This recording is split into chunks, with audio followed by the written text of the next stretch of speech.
Before we jump into this podcast, let's just have a first word from our sponsors, NordVPN, the fastest VPN in the world and an absolute essential travelling companion. You can use NordVPN on 10 devices with just one account, easily switching your virtual location to access apps and websites in other countries. But if you're out of the country, make sure that you've got NordVPN to be able to use your subscriptions and watch the live sport that you might miss. If you're at home, use it to see if you can save money with products that might be cheaper in another region. Go to nordvpn.com/Manchester to get 4 extra months on the 2-year plan. The link is also in the podcast description. Hello and welcome along to the latest episode of the Samuel Luckhurst Show from the Manchester Evening News. My name is George Smith and alongside me, of course, is our Chief United writer, Samuel Luckhurst, who's now made the trip out to Hong Kong after a few days in Malaysia. Samuel, first of all, how are you? Has the weather improved in comparison to yesterday? A little. It's pretty overcast still. I think there could be a bit of rain for the game this evening. I mean, we're doing this now because these games are utterly meaningless, and I say meaningless. There were boos in midweek, and the cut through of a completely perfunctory, soporific Manchester United friendly still manages to go worldwide, and millions are fascinated by it. It was interesting speaking to someone at the club about the amount of subscriptions MUTV have had for the game in midweek on Wednesday. It was like 25,000 or something like that. Just goes to show the pull that United still do have. I know there have been a couple of pieces about their support in Asia is dwindling, and yeah, it may not be what it used to be. I should stress that some of these pieces have been written by people who are not in Hong Kong, and they certainly weren't in Kuala Lumpur either. But there is still, as I said, 72,550 turning out for the game in midweek. Okay, it wasn't a sellout, but that's still a pretty huge crowd for as I said, an absolutely meaningless and inconsequential nothing game where nobody. I mean, to fly 6,500 miles for a game like that when you're not going to learn anything, it's always quite strange. And some of the things even Ruben Amorim was saying yesterday, it did feel strange what he's talking about, saying I've met the Malaysian Prime Minister and I have to do this, I have to do that. They have got them jumping through hoops this week, and nobody's going to sympathise with them or feel sorry for them after the season that United have had. It's almost like I suppose an extended form of detention for the players, and I think some of those players do deserve that as well. But still, there's been a lot of news, as there are on pre-season tours with United, but even on this post-season tour, I suspect there are maybe some outlets glancing at some of the stuff that we've come across out here, thinking that maybe they should have sent in the end. And I think some colleagues who aren't here, that there were some conversations about whether they would go. It's a tricky time of the year where it's half-term week and people have commitments, they have holidays, and it's certainly not ideal. And given the choice, I would rather not be here. I'd rather be at home with my family. But this is work does intrude, and as I said, in the week it is still a privilege to come to these places. And ultimately, by the end of it, when you look back on it, you think, well, I am glad I've gone to this. I mean, today I'll probably walk to the stadium because it's just over an hour from where my hotel is. An hour's walk, I should say, not an hour's drive. I wouldn't be walking if it was an hour's drive away. But it's an opportunity to have a look around, and as a big Batman fan from toddler age, go and see the building where he abducted Lau from in The Dark Knight as well. Clap eyes on that. So that's another filming location to tick off that I've seen on my sightseeing tours. Well, before you go and do your sightseeing, we'll have a good chat about the news that you've just mentioned. But before we dive into that, we must offer a shout out to our new podcast sponsor, Saily, which is a brand owned by NordVPN. That is a new eSIM service app that you can use abroad if you are desperate for an internet connection. You can download Saily in your app store and use our code Manchester at checkout to get an exclusive 15% off your first purchase. For more information, please go to our description box. So with that out of the way, Samuel, we'll talk about the football now and the news that you just mentioned, and we'll start with the headline news of the story that you've written only a few minutes ago. with Bruno Fernandes seriously considering leaving Manchester United this summer. There's been a few rumours going around in the last couple of days of Saudi Arabian side Al Hilal showing interest in Bruno Fernandes, and you've done the story literally in the last 15 minutes that he is considering leaving Old Trafford.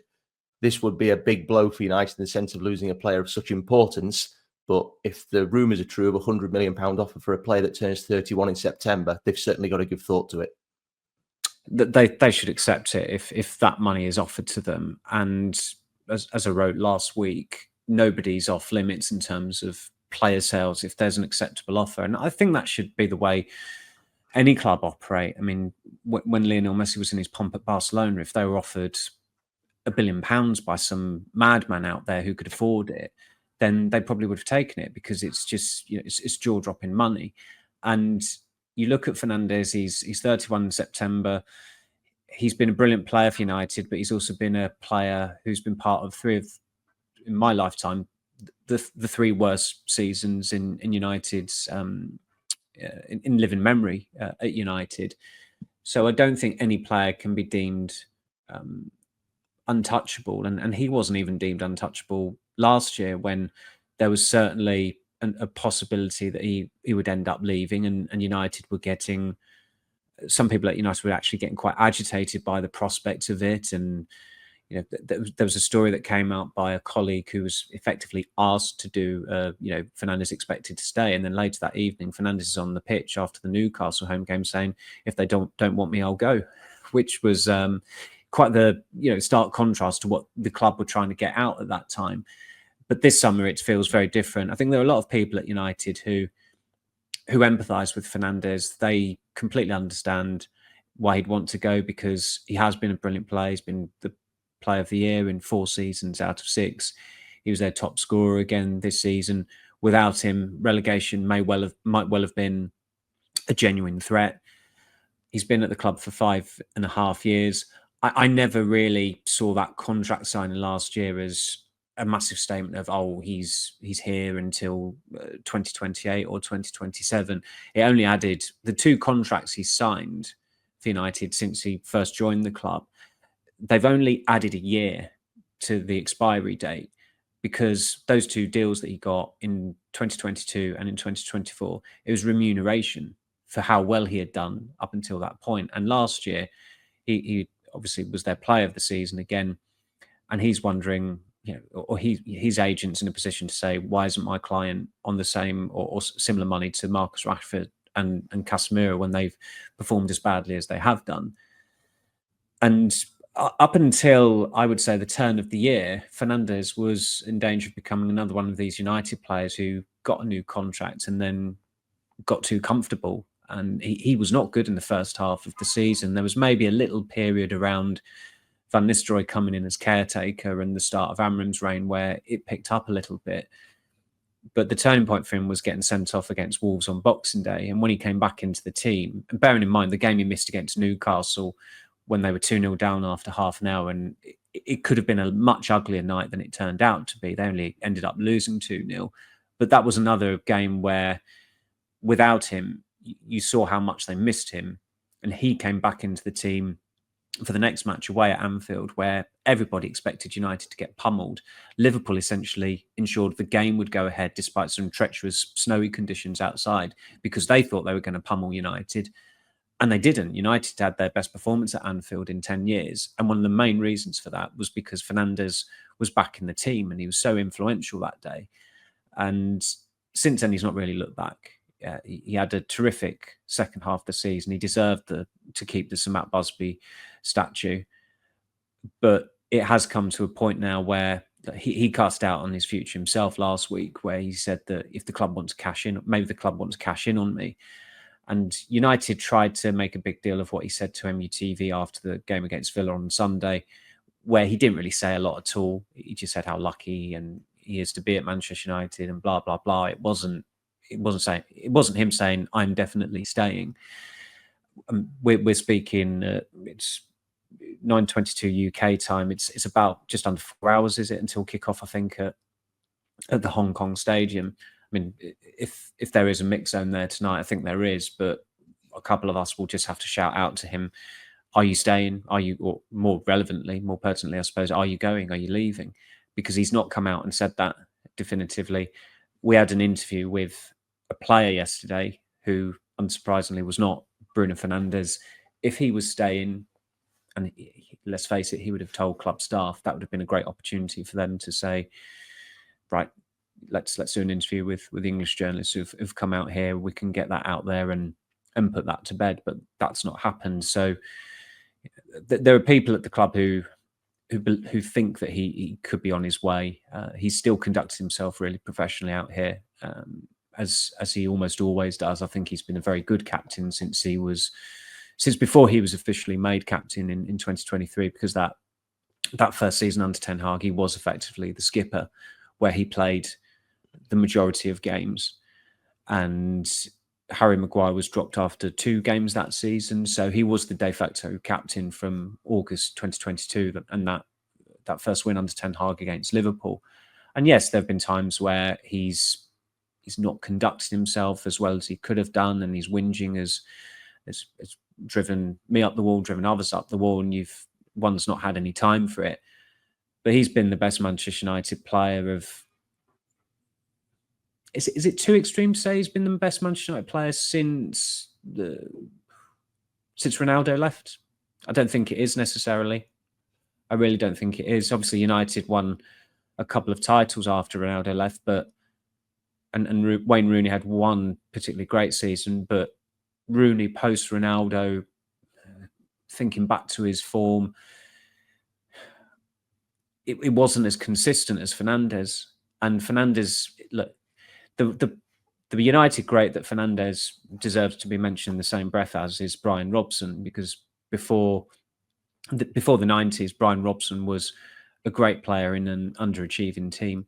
And in his first, his first 9 years, nearly his first 10 years at the club, he only won 2 trophies, which were the FA Cups in 1983 and 1985. And Fernandes has only won 2 trophies, I think, at United, hasn't he? It is just 2 trophies. Yeah, the League Cup and the FA Cup, of course.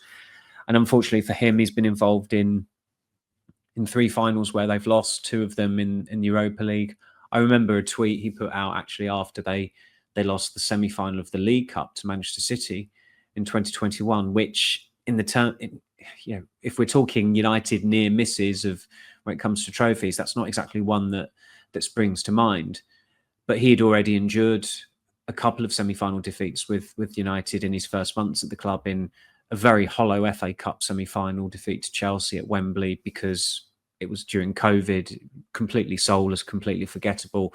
And then they, of course, had when the Europa League restarted, they had a couple of games in Cologne where they lost to Sevilla in the semi-final. And although those matches during COVID, they were hollow, they were borderline meaningless as well. It was, you look at the contrast in coverage of Liverpool ending their title drought in 2020 and then winning the title in 2025. And it's completely different because of the presence of supporters. It makes an enormous difference, and it makes an enormous difference to how games play out and how players play as well. But he's such a driven player and is so determined to succeed and just so eager to have success and win trophies that it does mean a lot to him.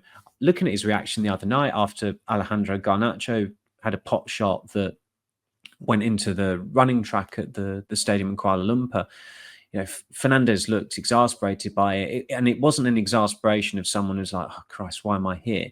It was like he wants to salvage the game. They're 1-0 down and he doesn't want to lose a meaningless game because that's how he's built. So he would absolutely be a loss. People at United know he would be a loss as well. But there is a way of framing it positively, which is that there is a rebuild going on. They need to deconstruct that squad. They need to usher in a new era, really, of players. I don't have the faith in this hierarchy to necessarily do that. And Manchester United would absolutely be better off with Bruno Fernandes next season and the season after. But there also has to come a point where other players in the squad step up. And it will be fascinating It would be fascinating if he does go to see how the players react to that, because he is the player that they turn to. And as a United staff member said after Fernandes whipped in that free kick against Arsenal, which was savable, but it's still, United were absolutely unwatchable that half. And it's one bit of class that completely changes the perception of it. And that United staff member just said, where would we be without him? And that will be pretty much the same question they will ask if Fernandes does go, but it, of course, will change to where will we be without him? It's going to be a big loss if he does depart. There's no doubt about that. But I think the element of the 100 million that's being touted is it's an offer you can't refuse, really, for a player of his age. And as you said a few weeks ago, Samuel, this squad needs a shock. It needs a sort of a big name star to go to sort of just make everybody realise that nobody's safe in this rebuild. So it would be a big call if they made this decision. Yeah, and they would, if it comes to that, then they would do it amicably, I've no doubt, because there's a lot of goodwill towards Fernandes, where he's been such a great player.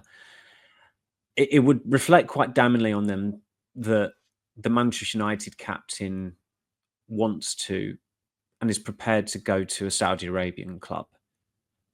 When the money was coming in from Saudi 2 or 3 years ago, I don't think United were that worried at the time.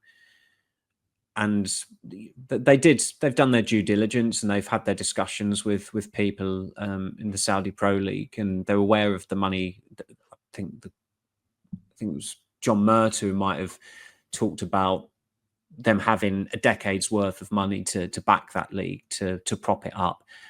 Now, with Cristiano Ronaldo during the Euros last year, I wouldn't have known watching him. If, say, somebody said to me, who does Ronaldo play for in Saudi? I wouldn't have had a clue. It's something that I'd have had to Google at that time. Al Hilal are being put on the map purely through the link and their interest in Fernandes. It is not a league that really, if Fernandes does go there, you can't necessarily say he's a serious footballer anymore.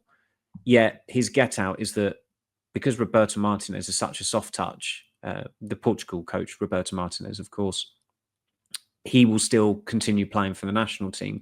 His international career is not going to be jeopardised by going to the Saudi Pro League. It's not like Steven Bergwijn, who was dug out by Ronald Koeman for moving to the Saudi Pro League, and Koeman just said, I'm not picking him anymore, because he's decided to essentially not have a serious career going to Saudi Arabia, which I admire Koeman for doing that, because I think more national coaches should be like that and of that mindset. I thought it was appalling that Gareth Southgate, who completely mishandled Jordan Henderson after he decided to clear off to Saudi Arabia, and oddly now Henderson is getting picked, even though he's playing for Ajax, who choked in the Eredivisie by Thomas Tuchel, who says, "Oh, we want a leader in Jordan Henderson," yet he doesn't want Harry Maguire, who's on an individual basis, had a really good season in a very bad season for Manchester United, playing under the scrutiny of Manchester United. It doesn't make sense, but anyway.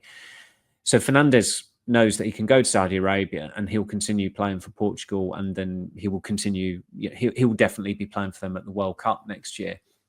But really, the way that story will be perceived by and large, if he does indeed move to Al Hilal, will be that look at what's happening at Manchester United. The Manchester United captain wants to go to Saudi Arabia, and that is cause, with all the mitigation, all the money slushing around and all that, it is still cause for United to take stock and think, how the hell have we ended up here?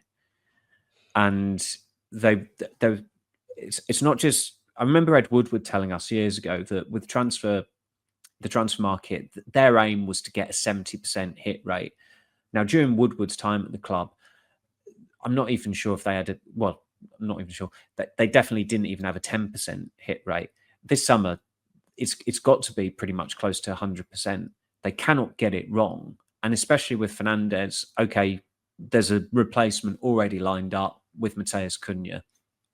But you're not looking at Cunha as a leader. He carries himself in a very different way. And when I say he carries himself, there's obviously that stat, which is that he does more walking in the Premier League than any other player, I think it is, isn't it? And you look at the other players who are comparable to him in terms of walking, and the majority of them are centre-backs. Now, Amram has said he wants the players to run like dogs. So it's going to be an interesting question to put to him after Cunha is signed, how that's going to, how's that going to work out? Is Cunha going to have to adjust? You would expect him to, because he's going to be playing at a club under much greater scrutiny with much greater demands than Wolves. So there's a way for United to just dismiss it, but Cunha is not as good a footballer as he is. He's not got the aura that Fernandes has, and maybe he could develop that and generate that in a season at United or within a few months. If he does it within a few months, then United will be delighted, because it should mean that they've actually improved a hell of a lot and they're in a much healthier position than they were for pretty much the entirety of last season in the Premier League. But that is a concern, because if Fernandes leaves, you have to ask the question, who's going to be captain? And it's not beyond the realms of possibility that it goes back to Harry Maguire, who actually led the team out against the Asian All-Stars on Wednesday night. It was the first time he was the captain for United from the start since he was stripped of it in July 2023.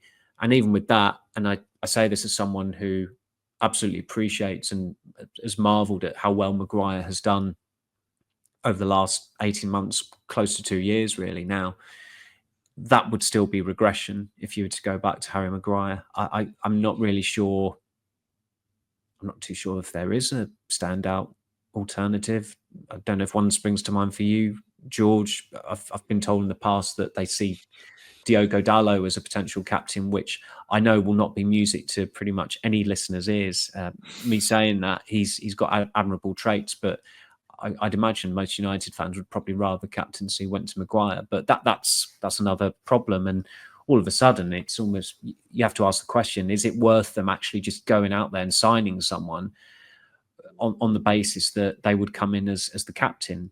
It's almost like in cricket, where there's been this thought process a little bit in England in recent years, certainly after Joe Root resigned as captain, where they were wondering, do we just bring in a specialist because he's got the captaincy credentials? Sam Billing of Kent was touted. I think he'd only ever played one test for England, but because he was such a good captain at county level, there was some chatter about the possibility of him coming in and assuming that role. And I think his name was in the conversation recently regarding the one-day captaincy before they gave it to Harry Brook.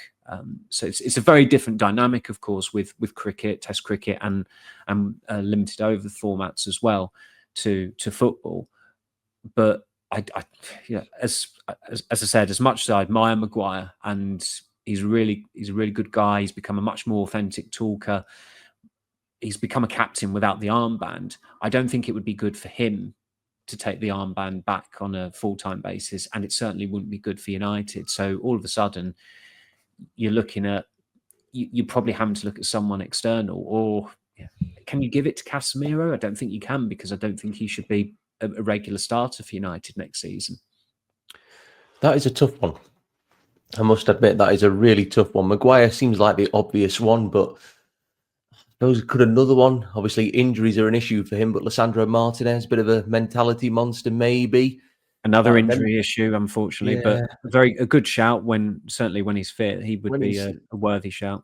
When he's fit, he probably does fit the criteria quite well, I would say, but it's certainly not an easy one. So we'll see what happens on that score, if Fernandes goes, of course. But elsewhere, Samuel, on the transfer front, yesterday we had the story that Liam Delap is now leaning towards joining Chelsea. Obviously, United, Chelsea, Newcastle, Everton have all been monitoring him and speaking to him. I agree with what you tweeted last night, in the sense that it doesn't feel like an enormous blow for United, in the sense that I think at this juncture, United need a proven goal scorer, somebody established. Liam Delap, yes, did very, very well this season at a relegated team, 12 goals, respectable return. But at this juncture, for where United are at now, they need somebody more experienced, more proven, and more established. Yeah, I've been quite consistent with this, in that I think that they need a proven goal scorer. They don't need potential. Liam Delap was born 4 days after Rasmus Højlund. I've never, ever said that he should be United's main target. We obviously have to write stories that reflect United's stance. They're informed. It's not our opinion. If we want, if we're asked to give an opinion, and I was asked on the panel maybe a month ago or so, and I said it should be, even though it'd be costly, there'd be a lot of money, there'd be a lot of baggage as well, possibly. But I'd go with Victor Osimhen if it's at all possible, and that is an avenue that United still absolutely have to explore, because he is a proven commodity. He's someone that they were looking at 2 years ago. Would he be a certainty to succeed at United? No, I don't think any player is. I think the only one I'd have been absolutely certain of going to United and tearing it up in recent years was Harry Kane, but United lost the nerve there, and we've covered that chapter and verse. But Delap, my other concern would have been if Delap come in was that he played for Manchester City, and it would not have taken long for United fans to have gone off him if he was going through spells that Højlund went through last season. I mean, you can be certain that if he goes back to Old Trafford next season with Chelsea, that you'll hear City reject. It's an absolute certainty. Now, Chelsea fans, I'm sure, could have their own chant that a variation on the United reject chant, because that's what Delap has done. But it's not a blow whatsoever. It wasn't a blow for United the other night that Jadon Sancho scored in the Conference League final. It was great for United because it might increase slightly the possibility of Chelsea actually paying that fee to sign him permanently. United have got a lot of expensive problems on their books as it is. And also I felt with Delap, it was just a cop-out, the 30 million release clause that Jason Wilcox had watched him develop at Manchester City. I thought they were cutting corners there. So I think it's good news for United. I don't think it's a negative whatsoever. Looking at how Nicholas Jackson scored his goal for Chelsea the other night, I can completely see why they want a striker as well. That hat-trick he got against Tottenham last season is one of the clumsiest and ugliest hat-tricks I've ever seen since Dirk Kuyt's against United at Anfield in 2011. And Jackson actually did well last season, but he's not kicked on. And again, the difference in scrutiny and attention between Chelsea and United, I've not heard a lot about Jackson's goal drought this season in comparison with Højlund's, because Jackson plays for Chelsea and Højlund plays for Manchester United, who are still a far bigger club than Chelsea, despite the success that Chelsea have had over the past 20 odd years. And Chelsea have a model there where they are buying quite a lot of young players, and they do like to stockpile young players as well. But clearly, I think Delap would go in there as their starting striker. But I don't necessarily think that he's right for Chelsea. Chelsea were looking at Osimhen last year, weren't they? And again, as I said, there's a lot of money that would have to be paid for Osimhen, not just to him, not just to Napoli, but to the agent as well. And there's baggage there, given some of the ructions he had with Napoli, which can be a combustible environment when you've got Dino De Laurentiis as president and Antonio Conte comes in as coach as well. It's not exactly like you're going to a yoga retreat there. And he had a get out, which was to go to Turkey, because Galatasaray had the money. I think there's a tax incentive as well for players to go there, whether it's permanently or on loan. But Osimhen is a player who absolutely merits a big club and playing in one of the big leagues. And he's done it in France. He's done it in Italy. I think he'd be very well suited to England. And also, I think some certain players, if United are to sign players from abroad rather than the Premier League, they do have that benefit of being able to not ease their way in, but there are those big gaps between games that they're going to have. They're going to have free midweeks. They're going to have Amrim can coach them to within an inch of their lives. And I would, whatever the cost of Osimhen, I would take him any day of the week over Liam Delap. Liam Delap has admirable attributes. He could be an excellent striker. He put himself about against United at Portman Road and Old Trafford this season. He wound them up as well at times. He's got a nasty streak, but he's absolutely not the striker that United should be going for. Absolutely not. They need someone who's proven, not potential. They would risk making the same mistake they made with Højlund. I agree. I did a piece yesterday where I sort of outlined how it wasn't necessarily a big blow as you posted on your X account as well, Samuel. But I think the big problem here is obviously they pinned their hopes on Delap. It was seen as sort of an easy route to a striker, even if not the right one. But I think this could be where we see the pitfalls and the limitations of not getting into the Champions League for next season and being able to attain a world-class striker who can come in and hit the ground running. So that's where the big problem is going to be. Somebody like Victor Osimhen, I agree, would be perfect. Victor Gyökeres as well. But are players of this ilk going to choose a club that hasn't got European football? I suppose finances, though, could dictate a lot, and they could easily be persuaded if the books are quite big. In what regard? In terms of whether they'd be able to finance a move for Osimhen? Both finance a move and sort of attract them without the thrill of European football, if you like. I think Osimhen's like he's possibly dug himself a bit of a hole where, you know, I imagine most people would have expected him to have left Napoli permanently by now, and nobody would have expected him to have ended up at Galatasaray last year. So certain clubs, even though there's a big market for strikers this summer, other clubs are looking at Gyökeres or Benjamin Sesko, or in the case of Chelsea, they're going to Delap, because they've maybe been put off by Osimhen, and look, he would not be a risk-free signing. And look, Amram said again in the week that there's only so much United can do in the transfer window because of the PSR issues and the struggles they've had to comply with it. But if they get £100 million for Fernandes, and you look at the other players who they want to sell, they could sell, they should sell, they could easily finance a move for Osimhen. And of course, they're becoming a little bit more creative with the whole, you know, can we pay in installments over this amount of time? Osimhen's worth, I don't think, it's certainly nowhere near as high as it was 2 years ago after Napoli won the title with Luciano Spalletti as coach, where he was pretty much unattainable for any European club because of the costs at the time. He was just out of everyone's reach, which is why United had two strikers, top tier strikers that are looking at, Osimhen and Kane, and they deemed that neither of them were unattainable, which was nonsense because Kane clearly was. And then it was second tier strikers, Randon Kolo Muani or Rasmus Højlund. They went for Højlund. Out of that quartet, did they get the weakest striker of the lot? Unfortunately, I would say that they did.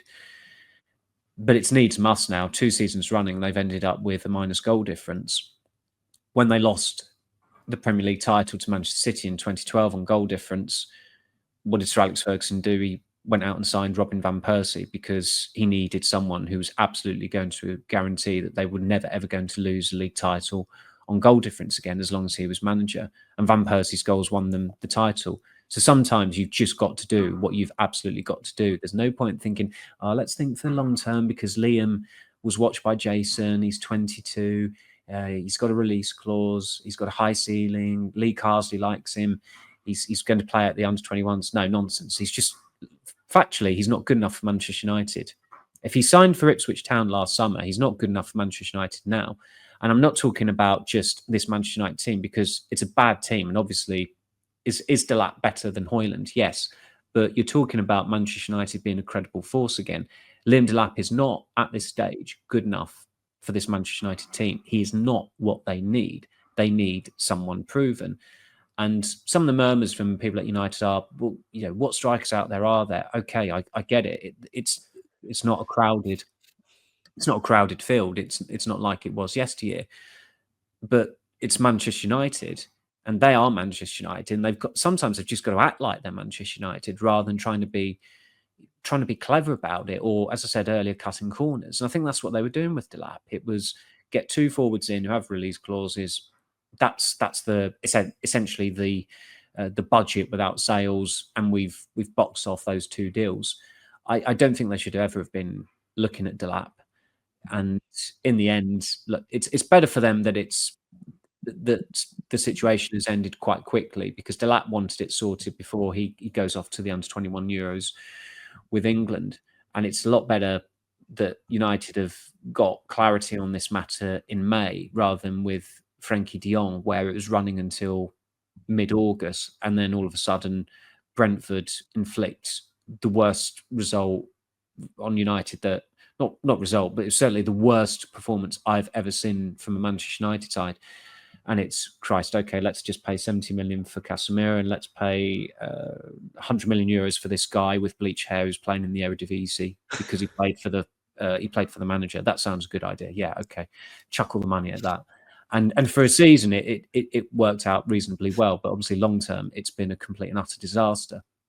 So at least they've got that clarity. But I go back to what I've said many a time. There's no evidence that anyone should have any faith in the hierarchy to get it right, and they've got to pretty much get everything right this summer, particularly if they lose a couple of big players that ideally they would not want to lose. With Garnacho, in an ideal world, he would be at United for a very long time. In an ideal world, Fernandes would see out his contract, but it's not working out that way, and that piles more pressure onto United, where they've got two influential players who could lead what could or should be a mass squad exodus. Most certainly, and I think obviously you mentioned there Fernandes, Garnacho. If those two were to go, they're going to bank United a very tidy sum, be more than enough to buy somebody like Victor Osimhen, for example. I've just looked at his numbers, Sam. He's scored 84 goals over the last 3 seasons, 2 seasons at Napoli, 1 for Galatasaray. Very proven, 36 goals this season. So if it was, say, if you were in Omar Barada's shoes, for example, would he be the striker you would be going for if you had a clear run at him? He would be the one. Yes, and United, unfortunately for them, because they try to cut corners with Delap, if they go from Delap to Osimhen, they're going from one extreme to another. It's someone who's unproven, has a release clause, plays for a relegated team, to someone who was valued at more than 100 million euros a couple of years ago, is a proven goal scorer, but is also someone who comes with a lot of baggage. They're two very different personalities. They're almost polar opposites on the striker spectrum, if you like. And of course, if United were to actually go for Osimhen, everybody says they're panicking because they didn't get Delap. But this is where United have got to be maybe a little bit transparent and try and get it out there that, look, Osimhen is the guy that we were prepared to turn to next. But they might not do that. They might go for someone else. By the time this podcast is aired, they might have flown to some other country and gone for some striker that I've never heard of. I have absolutely no idea what they're going to do. I hadn't, before the Euros last summer, I hadn't heard of Joshua Zirkzee. Now, I'm sure there'll be some listening to this who are appalled by that. But let's face it, I'm not going to spend my free time watching Bologna playing in Serie A. And I go back to this point that there are certain players to target at United where it's completely advisable to go out there and sign someone nobody has heard of. When they signed Javier Hernandez in 2010, obviously nobody outside Mexico had heard of him. But they were not signing Javier Hernandez to start for the team. They were signing him when they had Wayne Rooney, Dimitar Berbatov and Michael Owen as their strikers. What they're trying to do now, it feels like, with certain players is unearth these, or not unearth, but get these players in almost on the cheap. And let's face it, Zirkzee comparatively was cheap. He was another one who had a release clause last year. And they thought that he was a striker, and it turns out he's not a striker. And he was the only attacking signing they made in the summer after they'd finished the season 8th with a minus goal difference. So really, it's not a surprise that United have ended this season just gone with a worse goal difference and lower in the league, because they've done absolutely nothing to sort out their attack. They signed a striker who's not a striker, whose goal scoring record was not compelling. It was so similar to Højlund. The only difference was that Zirkzee cost half the price because he had a release clause. And of course, because of PSR and the financial mismanagement of the club over years, they are compromised with certain deals. And that's why they're having to look for these players. But in that case, maybe, and I think he could be a very good player for United, but in that case, don't pay up to 70 million euros for Lenny Yoro, a centre back who was 18 at the time that he signed for United. It's needs must, and this summer, the absolute must for them is a proven striker. It is someone who has got a very good goal scoring record in Europe, and I don't mean someone who's banging them in the MLS or the Brazilian league or a member of the Asian All-Star squad or anything like that. It is someone who I've heard of, frankly. And I know that sounds a little bit insular, but Manchester United have just ended the season 15th with a -10 goal difference. They need a striker who has a proven goal-scoring record. And a striker with a proven goal-scoring record is someone that literally every football fan has heard of. Yeah, that's the key. And like yourself, Samuel, I'd never heard of Joshua Zirkzee till last summer. I'd never heard of Rasmus Højlund until he was beginning to be linked with United. I'll hold my hands up and admit that. But I agree with you. I'm not an expert in European football, but if these players you think are good enough, you will have heard of them, like Victor Gyökeres, Jonathan David, another one at Lille, who have done it consistently in the last few years. So I fully agree with you. They are looking. Your Javier Hernandez point is a very good comparison to make. At that point, he was coming in to be a support striker for the squad, whereas now, obviously, they need a leading marksman to be the face of the attack. So fully agree with that. But just moving away from transfers and talk of the summer, Samuel, and going back to the tour, the game with Hong Kong coming up in a few hours' time. Fingers crossed it'll be a much better spectacle than what we saw on Wednesday. It was quite painful to watch at times. United not great at all.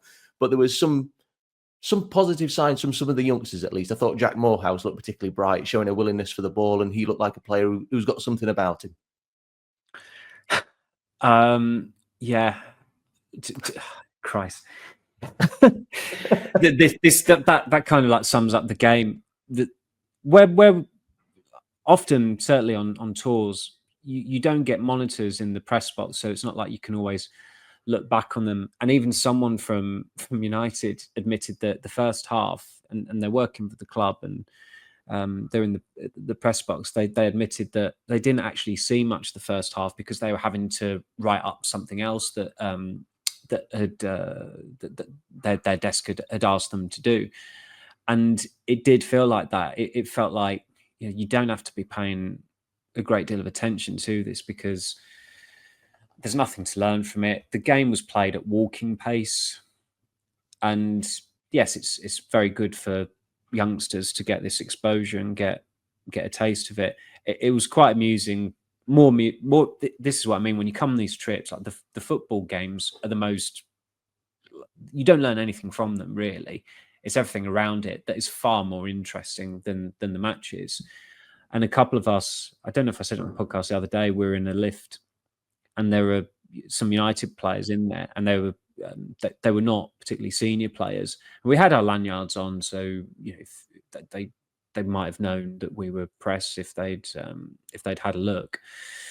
But already they were like asking, have you got any more to do today? And it's like, yeah, this. And they've not even had a kick in the first team. They're already getting ground down by the commercial obligations and activities. And it's like, this welcome to Manchester United, really. It's very different to going into Carrington every day and training and being in an environment that you're accustomed to. It's a real eye-opening experience when you come to these parts of the world and you see the intense demands of commercial activities on tours where you've got sponsors who are so enthusiastic and unfailingly cheerful. And if you're a senior player, you've just had the worst season of your career in terms of where the club have finished up, and you're at risk of being known for that for the rest of your career unless something drastic happens next season.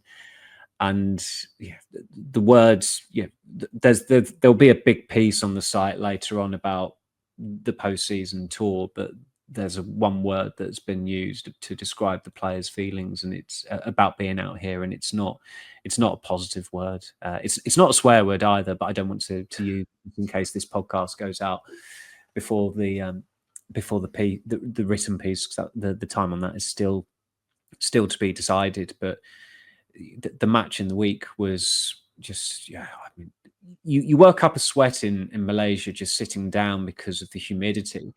And even when I got back to my hotel one night, because it was so sweltering, even with the air conditioning, the night manager was it was quite late because the game ended quite late. The night manager was actually having a quick cat nap. And there was the temptation to do that during the game, even because it's just nothing of note. Do I care that X passed to Y, passed to Z, had a shot that went over? Does anybody in the world care that? Do they want that information? No. So in the end, I think I don't know how I did it, getting like, I don't know how many words it was in the end, but it might have been bordering on 900 words for my piece. And it worked, weirdly, it worked out quite well in the end. But with an hour to go and I'd done about 400 words, I thought, Jesus, what the hell am I going to write about here? So weirdly, in the end, and also there was the threat of penalties as well, because someone had to lift the Maybank Challenge Cup. And in the end, where United lost and they got booed, the story kind of wrote itself. And there were some other little interesting things, observing the post-match procession that made for a follow-up piece as well, and a lot of colour that we were able to see from just being there and justifying our existence, whether it was observing from the press box, going to a mixed zone, seeing what fans were saying, hearing what fans were saying. But whilst we were, just before we left the stadium, I noticed in the reflection of just this little room by the press conference room, the Maybank Challenge Cup was just propped on the table. And I said to my colleagues, "Oh, look, the trophy's in there." And there were some very pleasant people in there who were like, "Oh, yes, yeah, here it is." And my colleague Paul Hurst said, "Oh, can we have a picture with it?" And so someone picked it up and put it in my hand. So we had the pictures out there. It's on my Instagram account, but I think the caption was like, at least some from Manchester got their hands on the Maybank Challenge Cup. So you make the most of these tour experiences, and as I said earlier, the football is often it's the thing that ruins it in a way. You're enjoying yourself, and there's even going to the hotel for the commercial activities or just observing things like that. It all lends itself to a piece. But when it comes to the football, there's a reason why we've gone this long on this podcast without talking about it. And you've prompted me very kindly and diplomatically to talk about it, and we've decided not to, because it's just pointless. And it's certainly in my tour wrap piece that will be going out later on. I don't think there's anything that actually reflects on what happened in the games, because all the interesting stuff that we've seen and been told or heard about has happened either side of these matches. Well, I think that just about says it all, doesn't it, Samuel, about these tours? It really does. But 3 hours to go, and we've got one more game to go, and then we have reached the finish line for the season. So that does bring an end to this episode of the Samuel Luckhurst Show. Don't forget to subscribe to our YouTube channel or wherever else you get your podcasts from. Make sure to leave a like and maybe a comment as well. Samuel, you're off next week, so there won't be an episode of the Samuel Luckhurst Show, but the rest of the team will be on hand to bring you a couple of podcasts. So make sure you subscribe for when those drop, and we'll catch you again soon for more coverage from the Manchester is Red podcast.